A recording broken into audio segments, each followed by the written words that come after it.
to Behind the Beauty, where we sit down with beauty and wellness founders who have built real businesses and not just aesthetic brands. This series is about real stories, real numbers, real wins, and real challenges. So whether you're an injector, provider, business owner, or someone who's just dreaming about opening up their own med spa one day, you're in the right place. Today, I'm joined by Ani. Hi. She is the owner of Elevate Aesthetics, and it's an incredible med spa that's known for natural, confidence-boosting results. Yes. So, we're here to talk. Let's get into it. Yes, hi, how are you? I'm good, how are you? Good, thank you. My name's Ani. I'm the owner and manager here at Elevate Aesthetics in Glendale, California. And we have a med spa that has all the aesthetic treatments. That includes laser hair removal, neurotoxins, fillers, body treatments, skin treatments, and we're always advancing in other treatments as well and other devices as well. Ani, that's amazing, and I can't believe you're located perfectly here in Glendale. Yes. Like, it's perfect. And I've been here, I've gotten your treatments before, the results speak for themselves. So I can't wait to, continue to share your story and get other people to hear about you. Yes. So tell us a little bit, like, what do you do here in your every day-to-day? So over here we have 3 nurse practitioners, which is actually very rare to have in a aesthetic practice. All of our providers are nurse practitioners, so they are here to clear you from the beginning and walk you through all the treatments that you're interested in. And what makes us really different is that we are linked with Elevate Health Group. So we're not just an aesthetic practice, we are a sister company that is with an actual internal medicine practice that has medical doctors and also family nurse practitioners that are always ready to help us if we ever need that. That's incredible and very rare to find. Like, do you find that a lot of your clients, that currently come to Elevate Aesthetics, did they come from Elevate Health or vice they versa? did. Yeah, they definitely did, because the way we started is when I decided to open up an aesthetic practice. Elevate Health Group actually had an aesthetic division in their internal medicine office. Okay, I didn't know that. And they, was a small office, and some of their nurse practitioners were also injectors at the time. And I decided to take that from the physical location and branch out and open up its own division over here. And it's just right down the street, so it's really convenient. That's so cool. Yeah. Like, that's a very interesting journey. So I want to kind of know a little bit more about your philosophy when it comes to aesthetics and when it comes to patient care. What part of that do you feel like maybe transitioned over with you when you came and created Elevate Aesthetics from maybe Elevate Health Group? Well, number one is customer service. For us, it's the most important thing. And no matter what treatment any of our patients are doing, we like to give them the 100% satisfaction. And what we carry over is the personal care. And anyone that's been to Elevate Health Group and Elevate Aesthetics know that it's very personal. You're not just, a chart number. We know you by your name.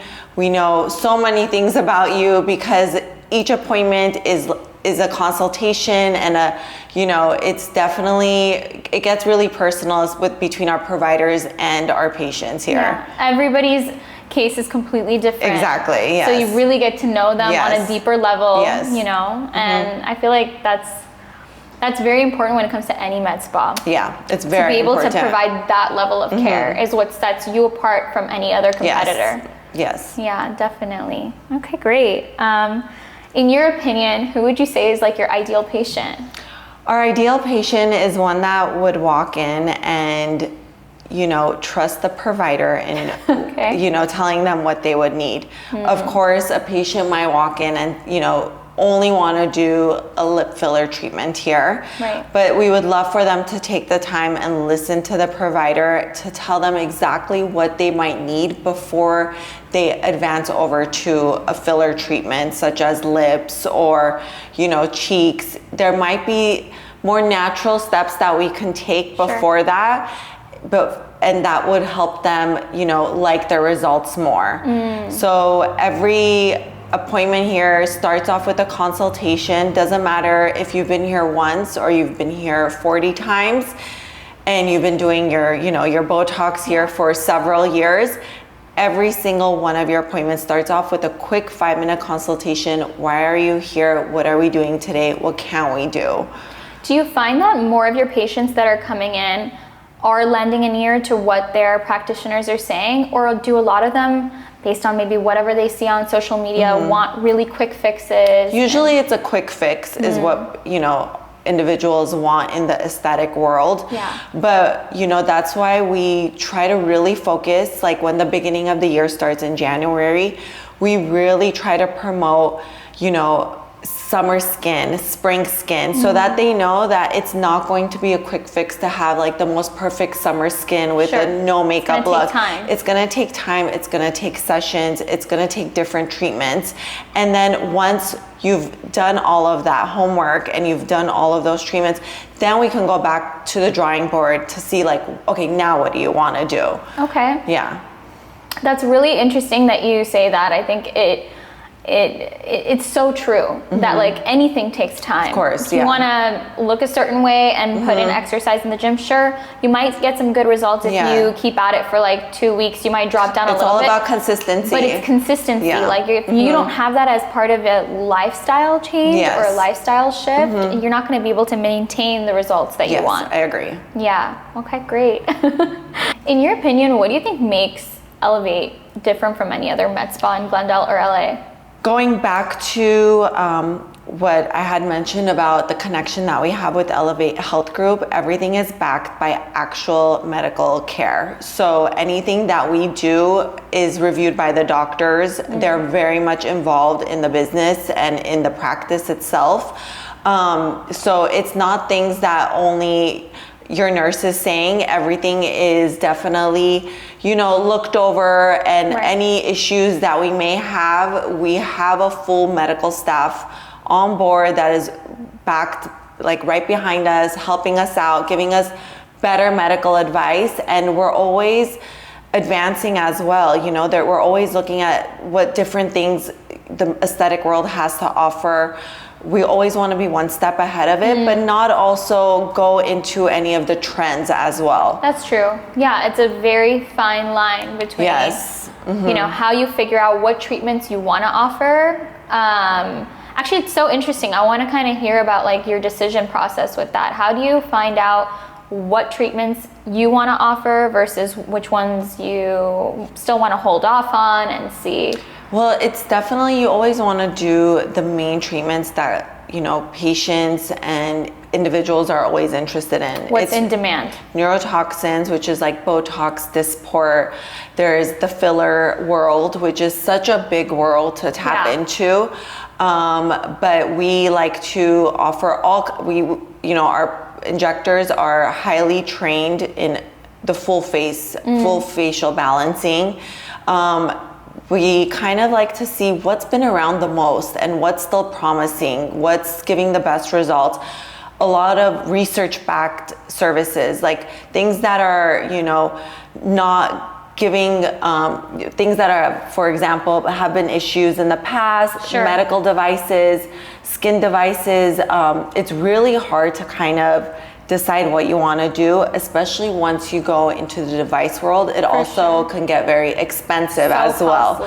So you want to make sure what you're bringing in, you definitely have tried once, and it's obviously very expensive to go and try out these different treatments, but you kind of want to also talk to dermatologists and see what they think, other plastic surgeons, other aesthetic offices. You want to see and kind of tap into your community and see what's working for everybody else.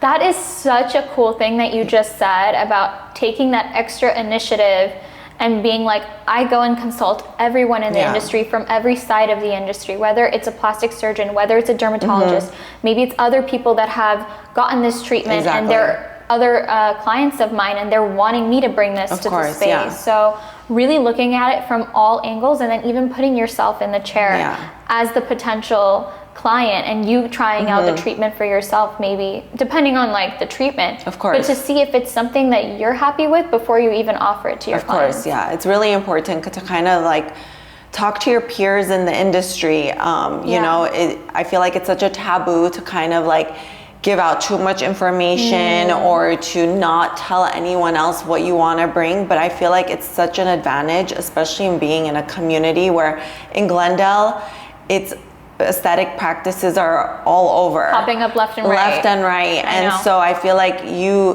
it's not going to take away from your business. I feel like it's just, you know, if a doctor down the street has the same device, it just means it's a popular device. It means just more people are going to be interested in doing it. Yeah. So do you find that with that philosophy, more people are willing to share?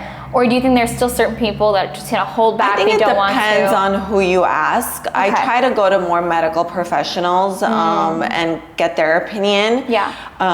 But I think it just depends. That's good. Yeah. Good to know. Yeah, interesting. So Ani, take us back to that moment in your life where you decided, I want to open up Elevate Aesthetics. I want to separate it from Elevate Health. And what were you thinking when you did that? Did you have any doubts in the process? Talk to me about that. So almost 5 years ago is when we opened up Elevate Aesthetics, and almost 5 years ago was also almost the end of COVID, the time where, you know, businesses were closing and reopening.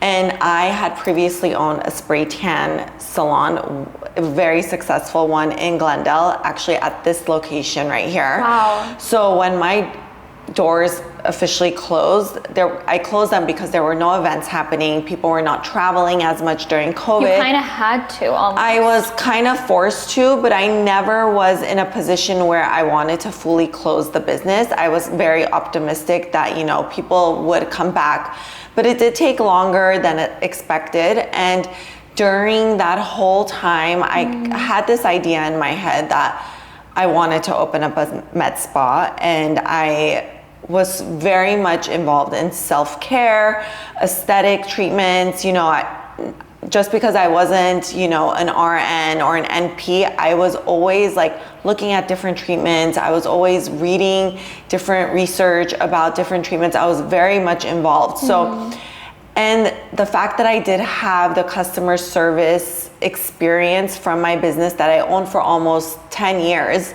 I knew that I could do it. Yeah. So I brought it up with the doctors at Elevate Health, and I said, if you are willing, I can take what you guys have that's so small in your office and make it a little bit bigger. Wow. And it was a very smooth transition. And yeah, it's almost been 5 years. That's crazy. That's actually such an interesting story. Yeah. Like, wow.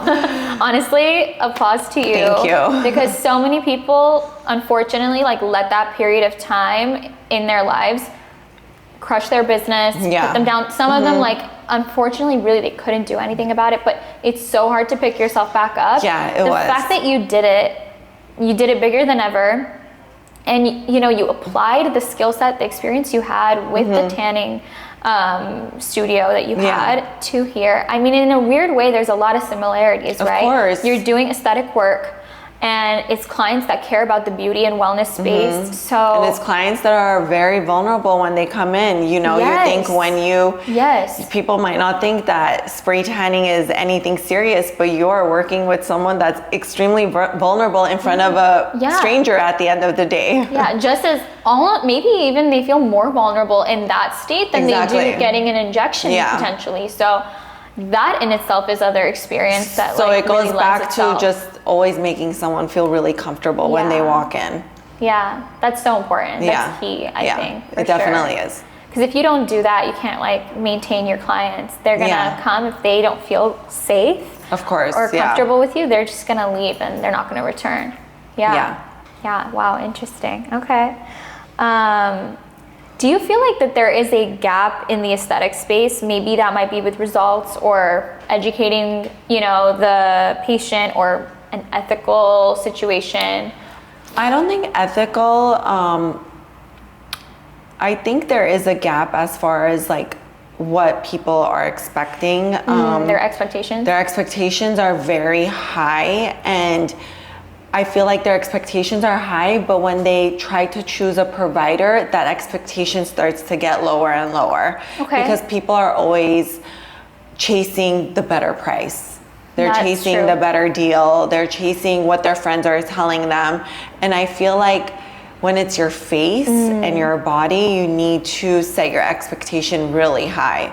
Yeah, and also it's almost like you pay for what you get kind of Exactly. thing. If someone is such an experienced practitioner, they have an incredibly big client base and they are always getting booked out, there's a reason why they might Yes. have higher prices set, because genuinely their time is so valuable. Exactly. Versus maybe a practitioner that is just getting started, building out her client base, offering deals, maybe to get content, maybe to help with her marketing. So many different reasons. You have to adjust your expectations on what Yes. you're willing to pay and know that if you want the best results, it's Yeah, gonna cost more typically. Yeah. Yeah, for sure. It's so true.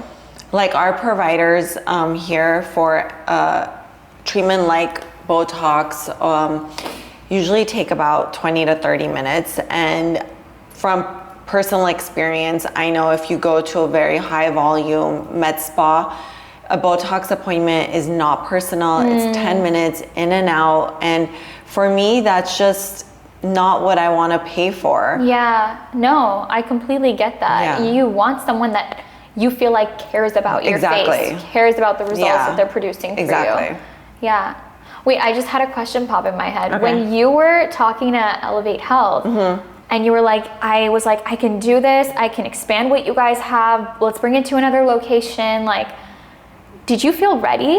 Like, what did you, in that moment, like, what do you think that you were pitching to them that convinced them to get on board with I felt this? like I was ready as far as running the business, but I was definitely not ready in running a medical spa because Okay. of all the other different factors. But it goes back to the staff I had here. We all kind of just learned together, and we definitely put in the time and the effort in the beginning to make sure that we don't skip a beat. So that's great to hear. Was there ever like a moment of fear that might have stopped you early on? Yeah, actually there was.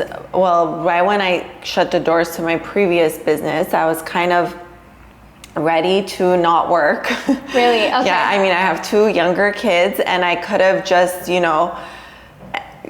just stopped my career over there, been a stay-at-home mom, given all my time to them. And for me, that was like the biggest fear, because I knew if I was going into a new adventure like this one, it was gonna be a new baby. I was gonna have to refocus all my energy back into running a brand new business. At the end of the day, it was brand new. Yeah. And it was constantly on the back of my mind, as in like, am I really ready to dedicate the next 10 years of my life to this? Because my previous business was already at a place where it was after 8 years managing by itself. Yeah.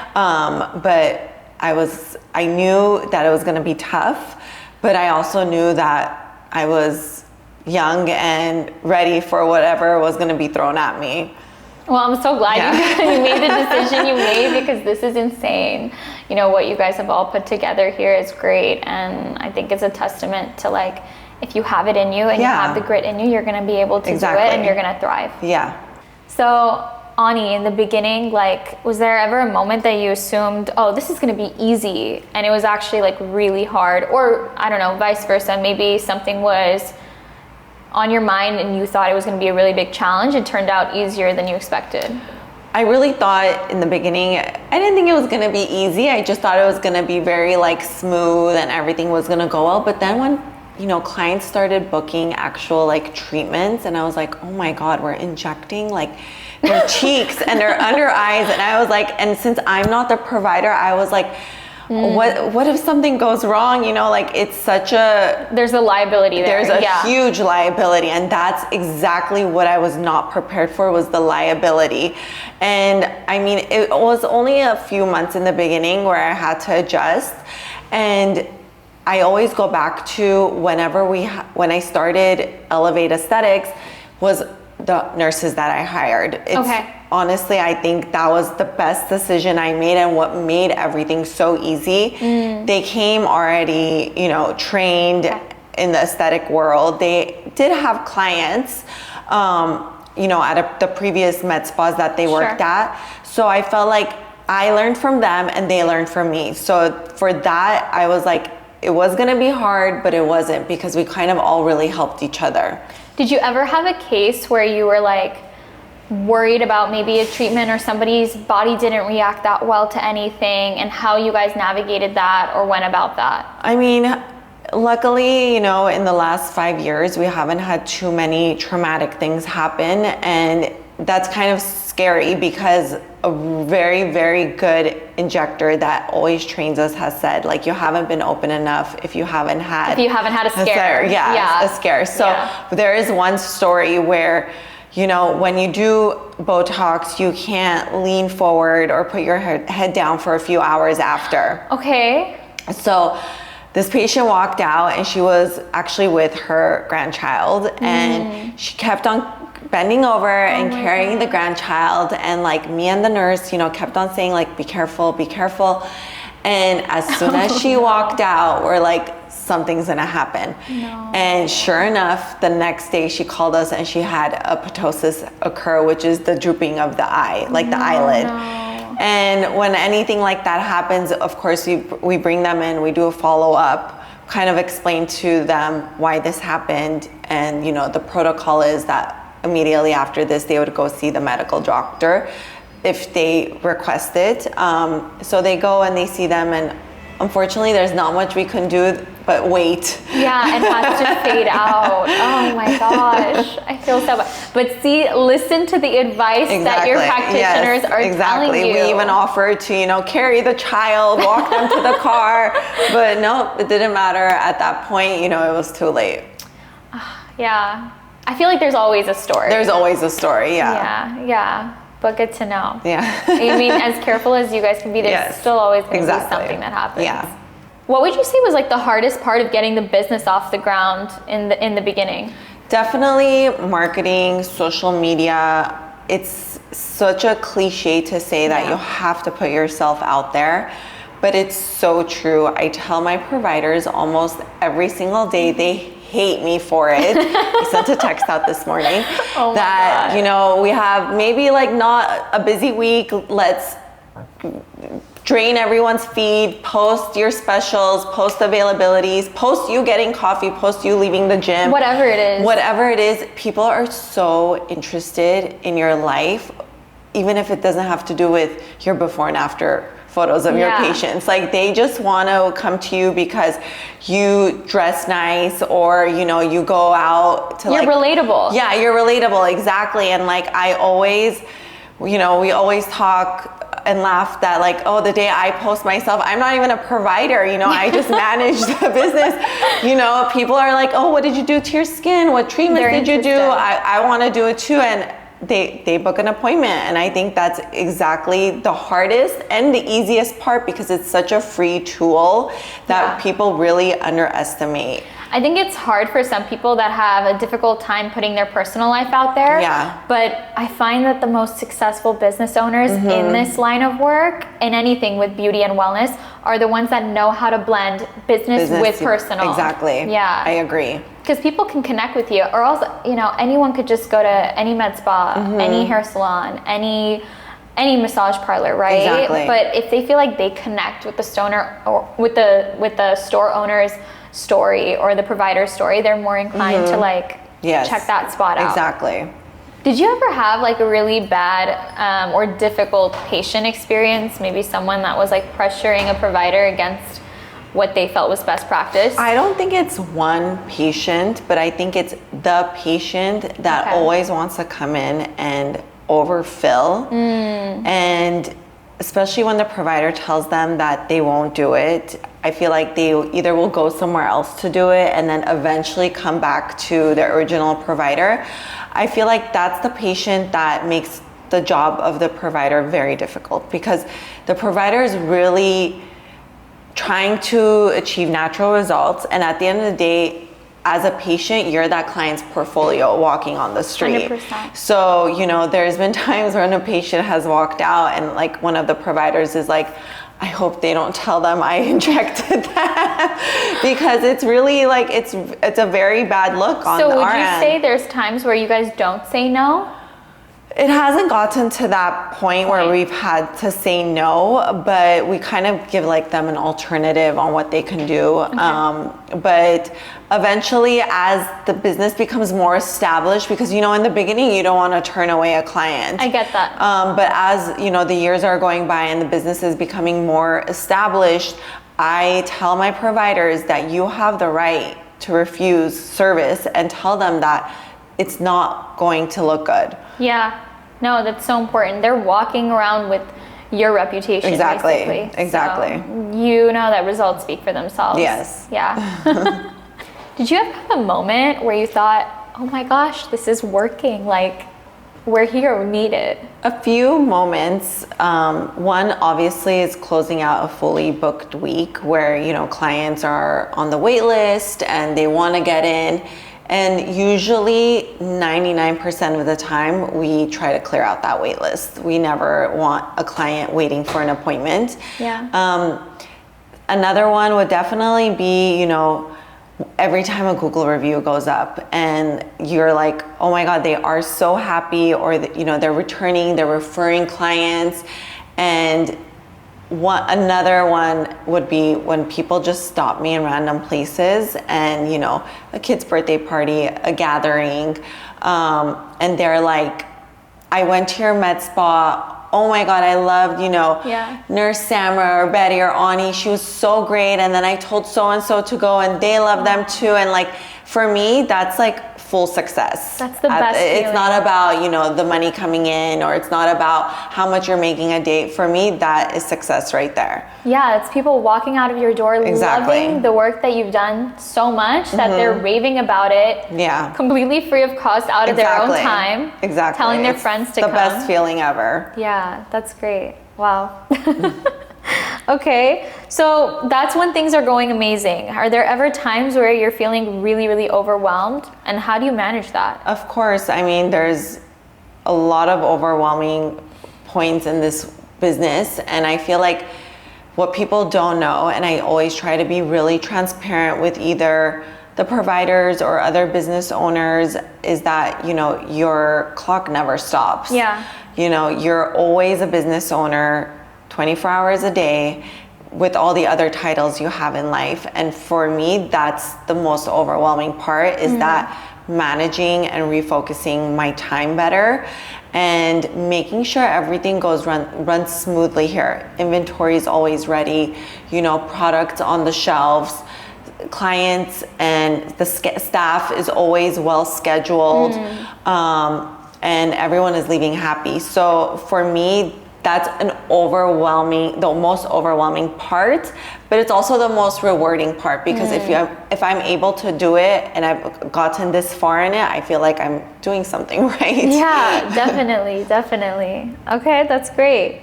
In your opinion, how do you create long-term client relationships versus one-time visits? How do you retain them? I feel like once a patient walks into our door and, you know, the provider is calling them by their first name, they're, you know, talking about the event they talked about last time, it already creates a commitment where that patient knows that provider truly cares about them. And then making this plan, like the aesthetic plan that they want. For example, if they are coming in and they're saying that, you know, I'm not happy with my jowling, or I'm not happy with, you know, my hollowness, once you create a plan saying, you know, we're going to commit to microneedling and easy gel and then cheek filler or Botox, that client already knows that the provider has a plan for them. Yeah. And for that, you know, they would need to go to another place to get another plan, and it might be different. So I feel like building that trust between the patient and the provider is the most important. Yeah, so beyond just a relationship, a friendship, like a comfort and friendliness there. Exactly. It's really about, okay, we're in the business of long-term relationships because we have long-term results. Exactly. I think, yeah, like beyond just having a friendship and, you know, recognizing similarities and, oh, what did you do this weekend? Or how's your husband? Or how are the kids? Like, beyond just that, which a lot of salons do, it's recognizing you guys are in the business of long-term results. Exactly. Long-term patients need to be able to see the same vision that you see for them. And I think you're totally right when you say it's not like okay, you're here, let's give you just that quick fix. Exactly. It's let's educate you on if this is what you want to attain, this is how we're going to get you there, and it's going to take time. And if they trust you guys and you know, you have a clear vision displayed for them, I think that's how you really are going to retain them. And then adding to that, it's like kind of like a step, you know, they come in, they talk to the provider, and then once they come out and check out, whether it be me or, you know, my receptionist or my admin, we're all talking, all of us are on the same page, you know. It's like the provider will come out, we'll know the plan that this patient needs to do. We'll book up the plan, you know, we'll give them pricing if needed. We'll give them products for any follow-up. It's kind of the whole package. It's not just, you know, you're one and done here. Yeah, that's really important. I feel like anyone who wants like good care is going to look for a place like that. What treatments at Elevate do you think drive like the most demand? Like what are your top 3 maybe treatments that you guys offer here? Top 3 treatments are definitely one being skin pen microneedling, and we do that with PRF, which is platelet rich fibrin. So we use your own plasma from your own blood to help heal your skin, build collagen, build elastin, build growth factors. That is, I think, our number 1 treatment because it's such a good and easy treatment to do, little downtime, and a lot of people are very happy with the results. 2, laser hair removal. I think that's number 2 over here because the age range is so big. You know, anyone that's like from 16 all the way to like 70 plus can do laser hair removal. So it's one of the best treatments in the aesthetic world. I feel like that's what aesthetics started from, was laser hair removal. and 3 would be one that we just launched, would be our GLP-1 program, which is associated with the same weight loss program that Elevate Health Group have. We're just branching it out here as well. People are seeing really good results, very little side effects, and are just so happy with the way they're feeling and the way they're using it as a tool in their, you know, road to wellness. What kind of GLP-1s are you guys offering here? We do a trizepatide shot. Our packages offer a shot once a week. Before all of that is said, you get a full health clearance with our nurse practitioners. If you want to go beyond that, a medical director can also clear you with blood work. And then, you know, once you're cleared, you get a shot a week depending on what dose is recommended for you. Each monthly package offers an M-Sculpt package, which is for, you know, muscle and toning and fat loss, and then also a B12 shot for any energy loss that happens with the trizepatide program. That's interesting. So you guys are able to bundle different things in there together to really create this program for people that are on a weight loss journey and are really looking into GLP-1s. And our nurses also guide all the patients that are doing it with different vitamins that they can take, you know, if they're feeling sick, different things that they can do, and kind of giving them a whole package of what to do, not just, you know, give yourself the shot once a week and rely on that. It's really a tool, and we want everyone to understand that. Yeah, it's not a quick fix by any means. No, it's not a quick fix. So people should not go into that if that's what they're thinking. No, it's not. Yeah. There's definitely a lot more to it, and you know, it's, as you said, just a tool. It's just a tool, exactly. Yeah, okay, that's good. Are there any treatments you feel like are super popular, but they might not be that profitable, but you keep offering them because so many of your patients love it? Treatment that I would say that we highly recommend with not too much profit, but really good results is Sculptra. Really? It's a polylactic acid filler, so it's not like a filler, like a hyaluronic acid filler where you see results right away.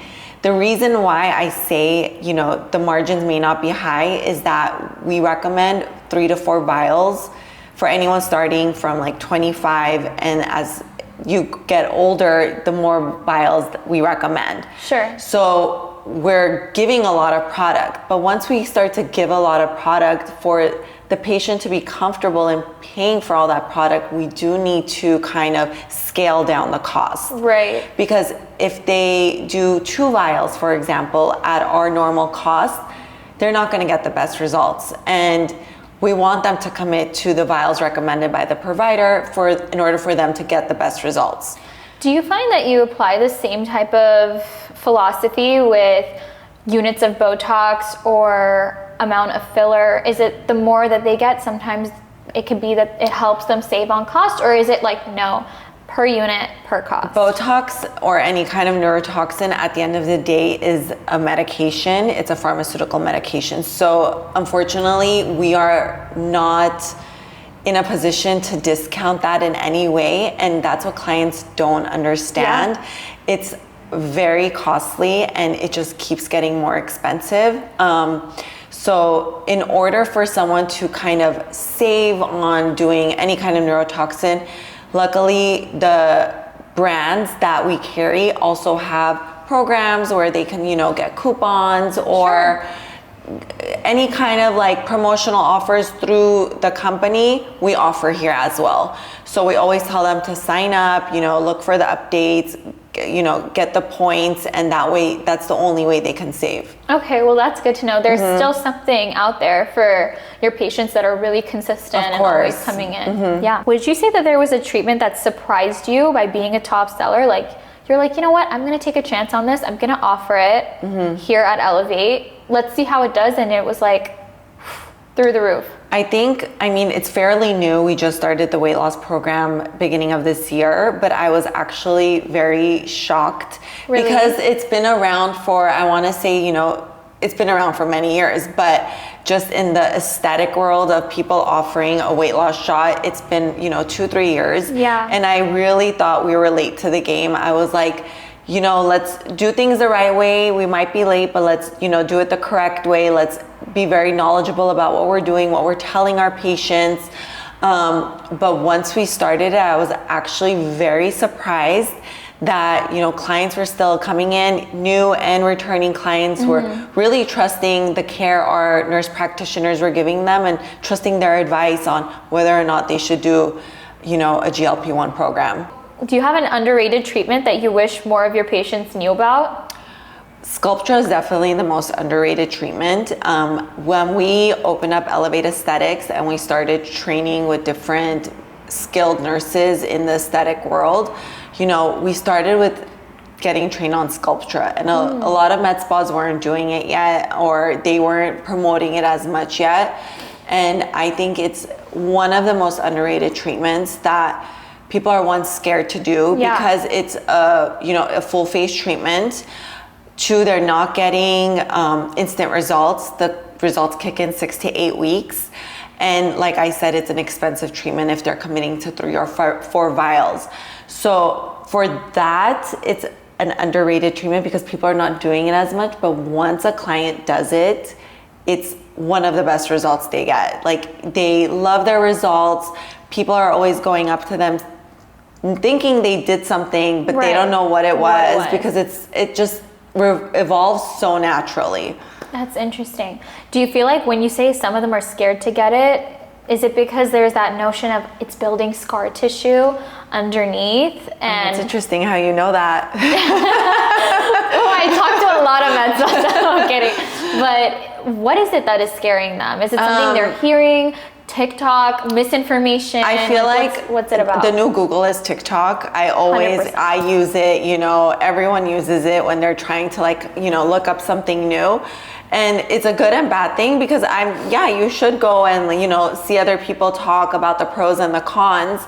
And I think it's mainly, as far as people are being scared to do it, it's the pain tolerance that patients have, which we try to, make people as comfortable as possible. And 2, it's a lot of this talk about the scar tissue. And, I always have many arguments with dermatologists or surgeons about this, but I also think that only a small percent of the population is actually going to do a facelift, and that's when it kind of Okay, so Yeah. if you're thinking of a facelift, don't do it. Maybe don't do Sculptra. If you're thinking of a facelift in the next 10 years, don't do Sculptra. Okay. But with that being said, it's also your surgeon's job to take care of the scar tissue under that. So if they should be experts in that as well. Yeah, I get that. I hear that. I think a lot of it really just has to do with educating the patient. Exactly. Knowing that just because someone walks in and she's 35 or 40 doesn't mean that in her lifetime she's not going to want a facelift maybe down the line. She won't know at that moment. She might not know at that moment. It's still your responsibility to educate that, listen, these are the pros and these are the cons. Is this something that you want to do? If not, there's other options. Exactly. Are the results going to maybe be different? Are your expectations going to have to shift? Possibly. Exactly. But yeah, I think as long as you're in this whole good, safe hands. talk about the scar tissue and we're forgetting the main point here is that in this day and age, let's look at the numbers of people getting facelifts.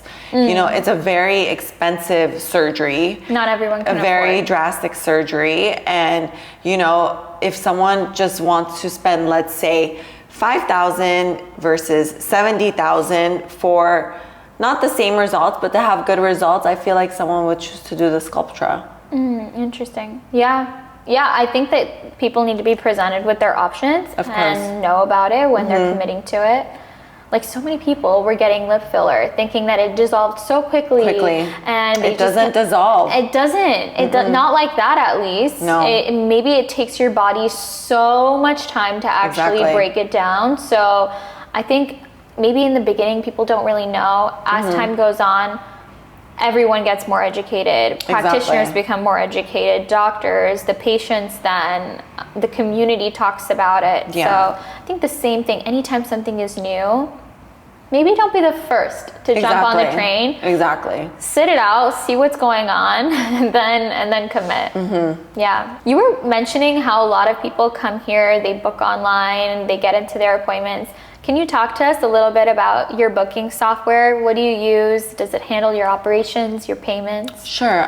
We use Boulevard here, and it also has a POS system as well. So the merchant account is merged through the software, which makes the transition super easy. Yeah. Our scheduling is on that. Our online booking is on that. It's directly linked to our website.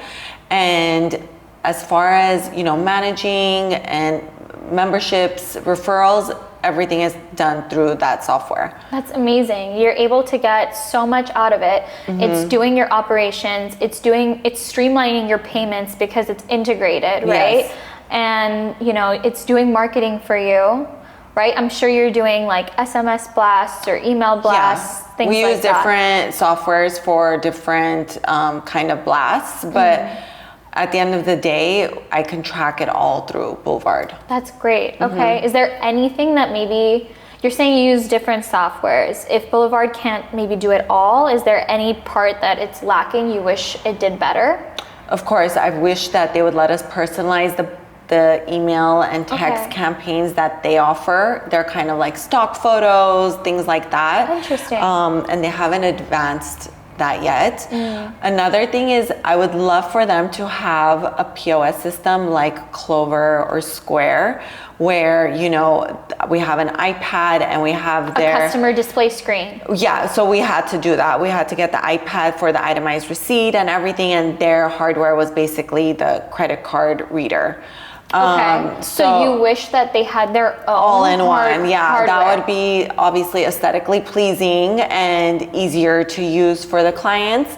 But another, pro is that they can fill out all of their forms digitally at home through their email, on their phone, or when they walk in, we can hand them the iPad. Everything is paperless and everything is just automatically into their chart. That's so important that you're able to get all the intake information. It's stored perfectly in the client profile, and you don't have to worry about the headache of storing it in a compliant way in physical copies because the software itself is compliant.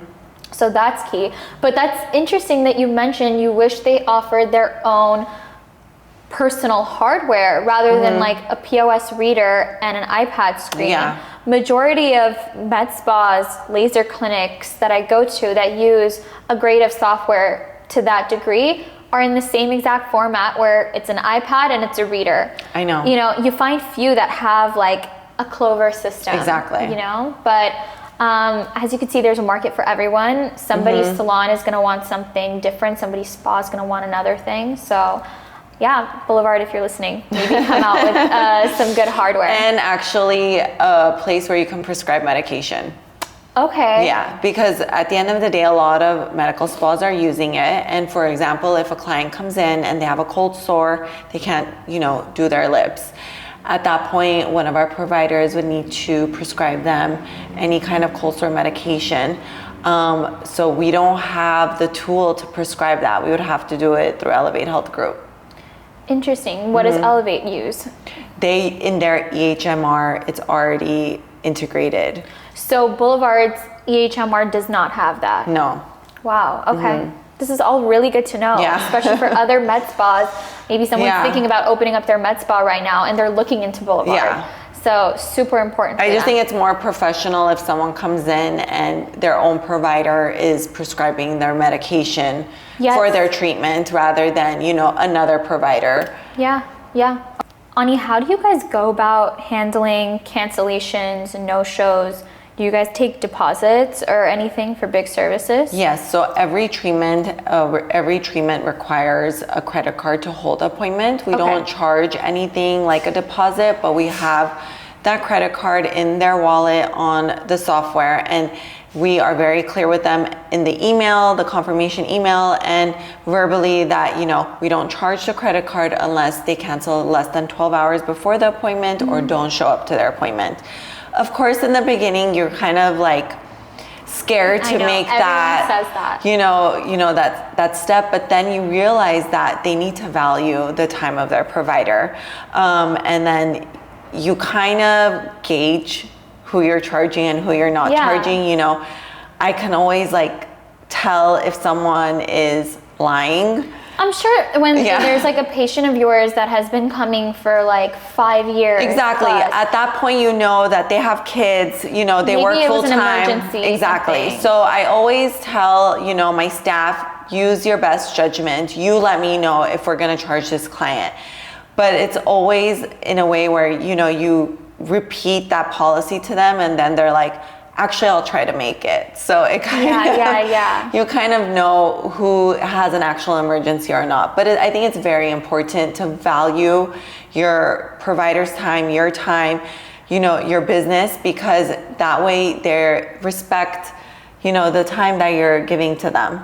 Yeah, definitely. There's times where you got to put your foot down. Exactly. You have to stand your ground because at the end of the day, you're a business owner. Yeah. And it's about mutual respect. Of course. Maybe beyond charging for cancellation fees, was there something that took you a really long time to enforce, maybe like a policy like within your own providers or? Definitely, and I think we talked about this last time you were here, the credit card processing fee. I think that's something that took me 5 years to enforce.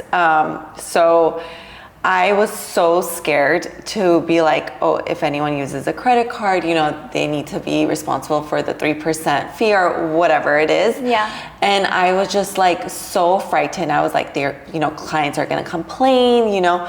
But then I was going to other businesses and, you know, my nail salon, my eyebrow salon, my hair salon, everyone is doing it if it's not a cash payment or a debit payment. And I was like, these are such low ticket items, you know, like they're doing it on a $60 manicure, let's say, or a $50 blow dry. And I'm doing such high ticket items where I'm spending so much money every year on credit card fees. I know. And I feel like, and then once I enforced it in the beginning of the year, I just felt like this relief and no one's complained yet. Yeah, I think it's totally about giving your patient the option. Hey, look, credit card, it's at this price. If you pay cash, there's gonna be a discount. Of course, yeah. And I think it's framing it in that way that, look, all my prices are this price. for cash payers, there's a discount rather than the other way around where it's like, this is the price, but you know what? Because you're paying with a credit card, we're going to raise it. Yeah. That's not necessarily the most ethical way to do it. It's not payment card industry, standard. So you could actually get slammed from Visa and MasterCard for doing stuff like that. But yeah, anyone can discount anything in their business. So if your prices are set at, let's say, a service is $104, you can give that cash paying customer $100 and give them that discount. So I think that, at least here in California, that's totally okay. And every business across the street is doing it. Exactly. So you should not be paying those fees out of your pocket. Yeah. Let them pay for their own flights and reward points. Exactly. That's okay. Ani, how would you say owning Elevate has changed you? It's definitely changed me in a way where I've kind of been able to manage my time better. When I'm here, I'm 100% focused on patient care, staff care. I'm always making, sure that everything is going smoothly. Not that I wasn't a organized person, non-organized person before. It's just helped me refocus and help me vision where I want to be. And this is where I want to be. I want to be helping people feel beautiful, look beautiful, of course. I want to definitely, mark our way in the aesthetic world. I want patients to really feel comfortable coming in here. And once I've been seeing that, it's just such a huge, it's such a great feeling for me. I know. I feel like that's exactly what I hear, what I notice from anyone that's an owner and a founder in the wellness and beauty space is they live to make people feel good about themselves. Like there is no better feeling than a patient walking out and being like, oh my God, I feel 20 years younger. I love it. Like you literally made my entire week, exactly. There's no better feeling than that. Yeah, and you get that text where I'm at an event and everyone is telling me how good I look. I'm glowing. Like, can you tell me exactly what I did? Because I want to tell them to do it too. And for me, there's no better feeling than that, because at the end of the day, that's why we have our doors open. Yeah, exactly. Like not only do they notice the results, but like their friends love are it, noticing it. Their family loves it. Yeah, definitely. What belief did you have early on that maybe you've outgrown now? I think more is more is like the belief that everyone kind of had, and I kind of fell into that melting pot of like, let's do more, let's do more Botox, let's do more fillers, and that is definitely dying down. Like before, if I saw like one movement on my face, I would be like, stick it with the needle. I would be like, let's get me back on the chair. But now I'm trying to embrace like natural beauty, not saying that I'm never doing Botox ever again, but not fully natural. Not fully, but I feel like less is more now. Like we want to achieve the no makeup look by doing other things, and using the best, products, using the best at home routine, being healthy at home, eating right. Everything goes into all of that. I feel like that there was a stigma before that, there was just certain treatments that you would have to do to look good, but I think it's the whole package now. And before going into it, I only thought Botox and fillers.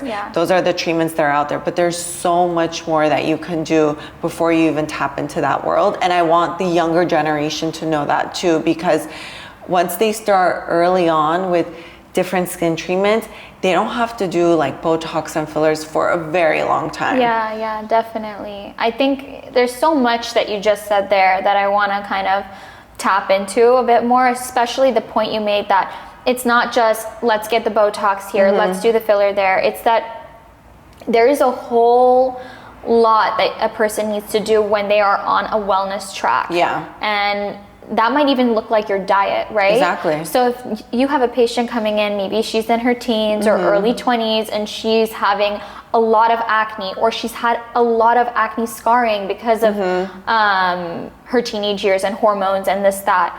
Well, like if it's continuously going to keep happening. Maybe there's things within gut health, within that we need to combat first, and then also work with certain facial treatments and certain lasers and things like that. So I mean, that's just one example. It applies to so many things. And again, smoking and drinking, like those are the top two things that our older clientele come in here for, and they want to fix their jowling or wrinkles, their smile lines. But there's just so much we can do here that it can't fix it, unfortunately. No. But at least you can speak to the fact that it's part of your patient education experience, and you're going to be really transparent with them on that hey, look, we can do something. We're not going to be able to get you your best results if you're not doing the work at home as well. Yeah. Ani, it's been 5 years that you've had Elevate, so what do you think success looks like for you now? Success definitely looks like, number one, actually, we were launching a new website at the end of this month, and I was, talking to the developer, and they asked me, they want to know a little bit more about the business, and they asked me one question. They're like, what's your retention rate with your staff? How often do you change nurses, nurse practitioners, new hires? And I was kind of shocked by that. I was taken back. I was I've had the same team since we've opened our doors. Nothing has changed. And he's like, oh my God. He's like, I can't believe that. He's like, that's actually great. And I'm like, and for me, that's the biggest success, for knowing that we're one team. We all work together. We work closely together. I'm not up here from them. I'm always with them. And we're always helping each other out. And to me, if that's success right there, that means everything else will flow naturally. Ani, is there any part of the business that you feel like you're enjoying less as you're growing? So the fact that I'm not the provider. I kind of take care of all the business aspects. I'm doing the billing, the payroll, the inventory, and all of that. And as I'm doing it, it's not becoming, it's becoming more stressful because the cost of things are going so high. Yeah. And with the cost of things going high, you do need to change your prices, but you can't change them as frequent as the price of the product is going up. So that's definitely a more stressful part of the job. But, thank God we get to manage it more efficiently, and, scheduling might change in a way, and the timing of the treatment might change. So we kind of have to take in from somewhere to better manage there's cost. Growing pains involved with that. Course, naturally, if the product that you're providing is raising its rate, it's uncomfortable to raise it as frequently as they do, right? So it's a growing pain of, okay, might not make as much now, we're going to slowly bump it up. And I think that's something that's really relatable, and that applies in any industry too. Even hair salons that I talk to, they talk about, oh my God, we go buy color right now, it's insanely expensive, and now we're having to up our costs, or now we're charging separately for hair toner, or whatever. Before it was part of the service. So everyone's finding a different way to navigate and make it work for them, but it's just part of the business economy. Definitely.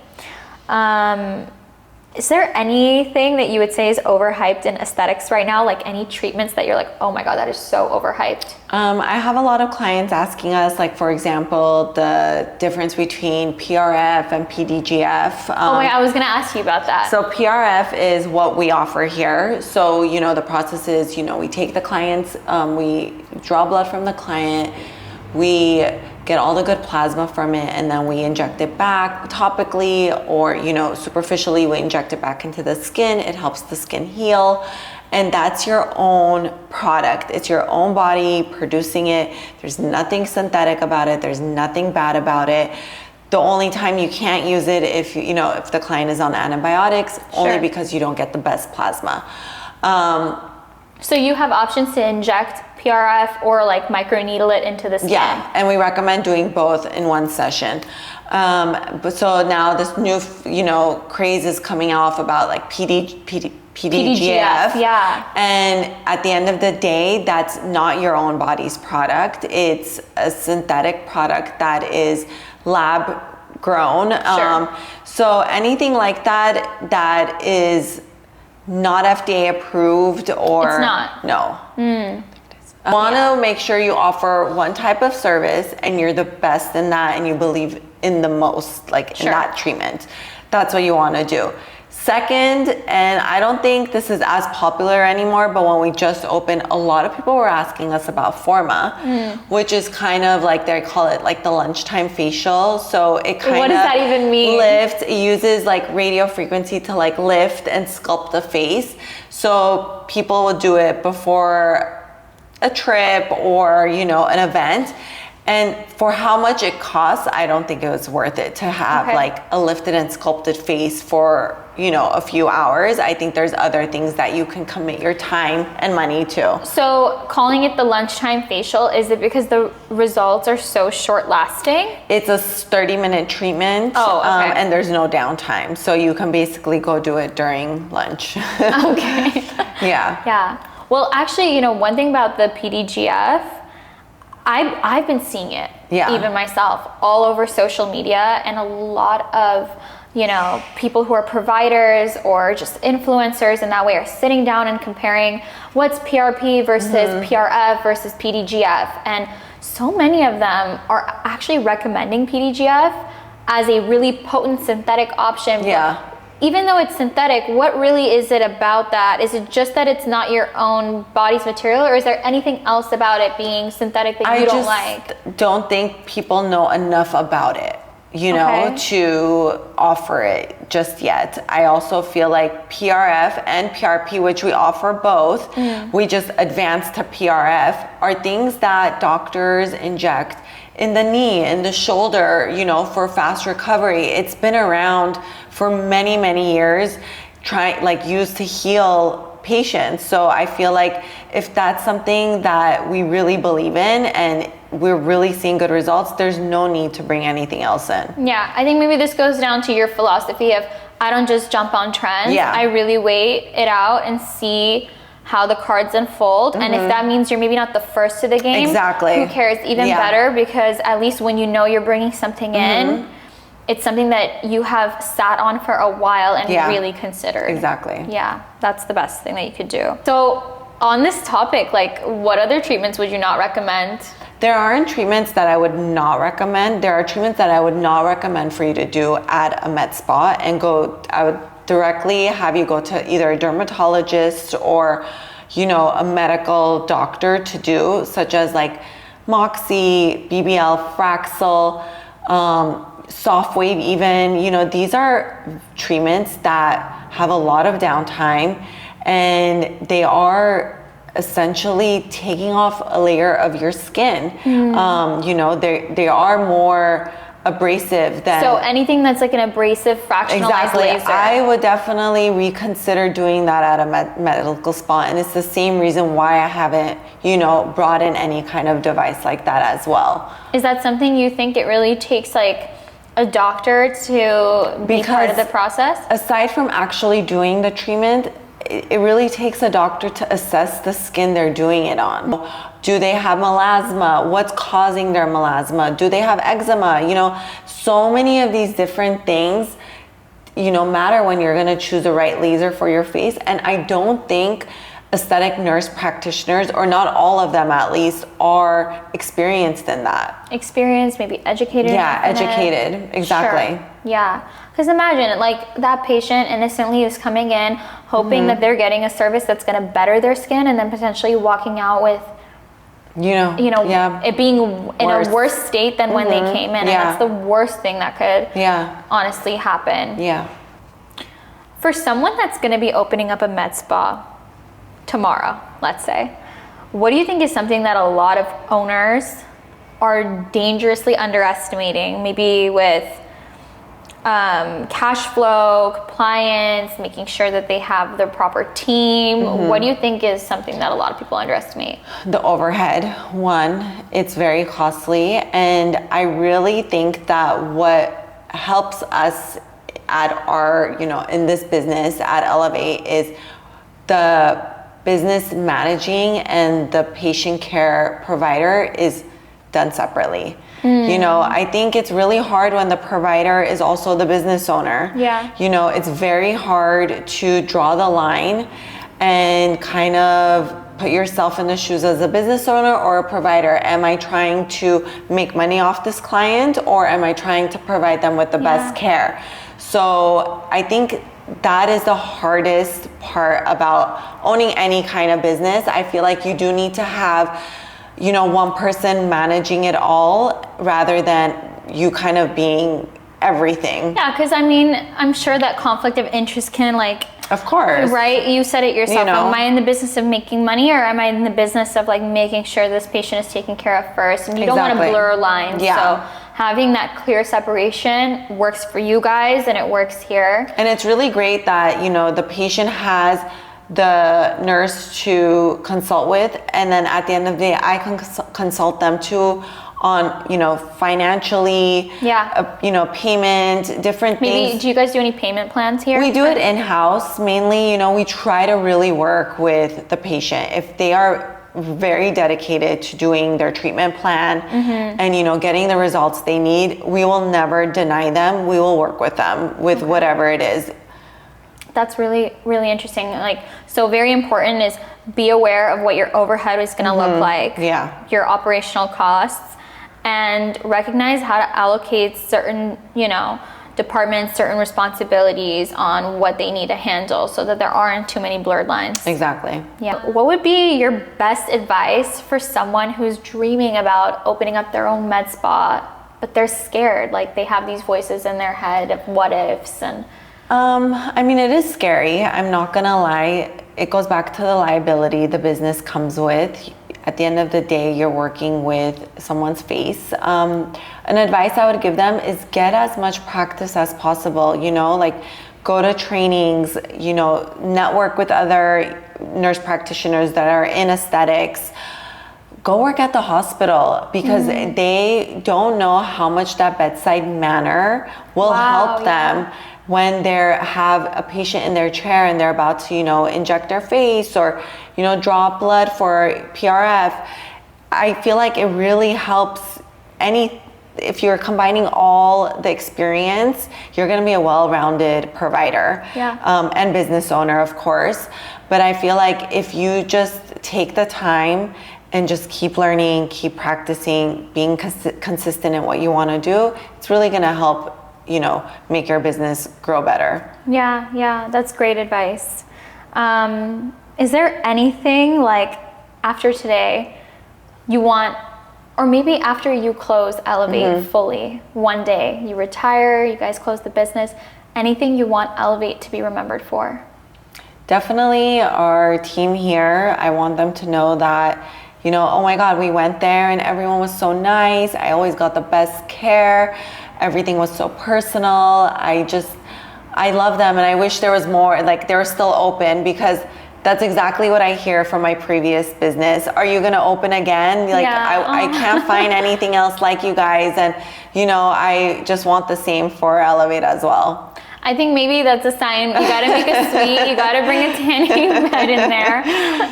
No, I'm kidding. It's completely different worlds, but that's such a testament to what you do here. Of course, Yeah. Okay, well, Ani, thank you so much for sharing your story. Yeah, and if you guys are watching, please make sure to check out Elevate Aesthetics. We're gonna link everything below. And if you want more real conversations like this with founders that are in the beauty and wellness industry and aesthetics, be sure to follow and subscribe, because, you know, we're just getting started in this. Yes, thank you. Thank you.